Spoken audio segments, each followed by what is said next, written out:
Hi, I'm Carolyn Wainscott, and on today's segment at www.favequilts.com I want to discuss with you making your own design wall if you don't already have one. You may not need one this large, but I enjoy having it. I can put up to a queen size quilt on it, and you can work with your blocks however.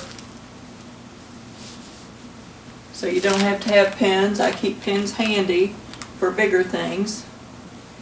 But I can step back and look at what I'm doing and switch and change them around quickly. So it makes it easier. One lady was talking about a Bargello quilt that she was working on, and she said she laid it out on a tablecloth on her table, but she kept having to fold it back up. I don't know how the lady ever got one done. But having a design wall really helps you out when you're designing your quilts and whatever else you're doing. This one is nothing more than 2 4x8 sheets. Of course, it's been cut off a little bit, of styrofoam. See? Upside down styrofoam.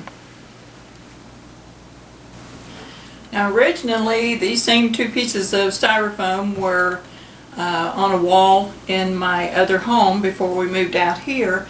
In fact, I had 3 pieces on the wall, so I had a 12-foot span of design wall, which worked out really great because I was doing banners. But I was too frugal, cheap, to not bring them with me. So I brought them with me, made them portable, and going to show you how I have put those together. It's really magic. But I keep it this way. They can be folded up and put behind a bed, put under a bed if you need. I have the luxury of having my own sewing room, so I can keep it up all the time. I can move it around from one position to another. I can put it over by my sewing machine. So I'm going to take pieces of foam core board. This would be your spine of your 2 pieces. Take some duct tape, and this holds them together and lasts a long time. And just tape them together with the spines away from each other, and that way they will fold together. So if you're going to transport them or fold them up and put them under the bed, or fold apart the way that these do. And then if you want to add a 3rd piece, then you can do that. You would do the same way, only the spines would be on the opposite side from this one. Now when it comes to covering the face of the board,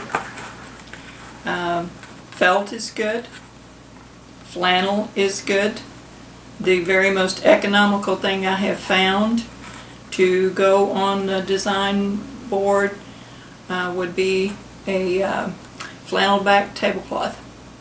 The flannel back tablecloth that's presently on my board I picked up on sale after Christmas holidays for like $1, $2, and it covers this whole wall.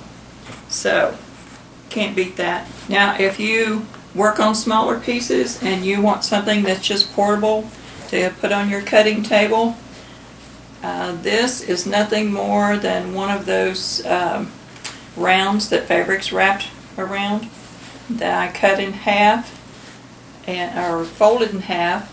I unfolded it, folded it in half, and this is batting. And I left a flange here, and so that it won't slide down if you take it over to your sewing machine. But it can be folded up, and you can work on it flat on your cutting board.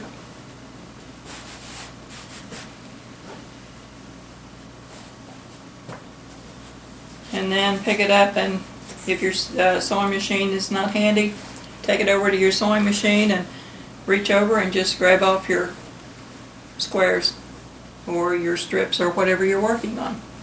So make things easier for yourself and get yourself a little design board or whole design wall if you need it, and I think you'll enjoy your quilting and sewing more. Another hint I want to share with you is the use of appliance boxes. You can create your own design wall out of a large refrigerator box also, and that's about as economical as you can get.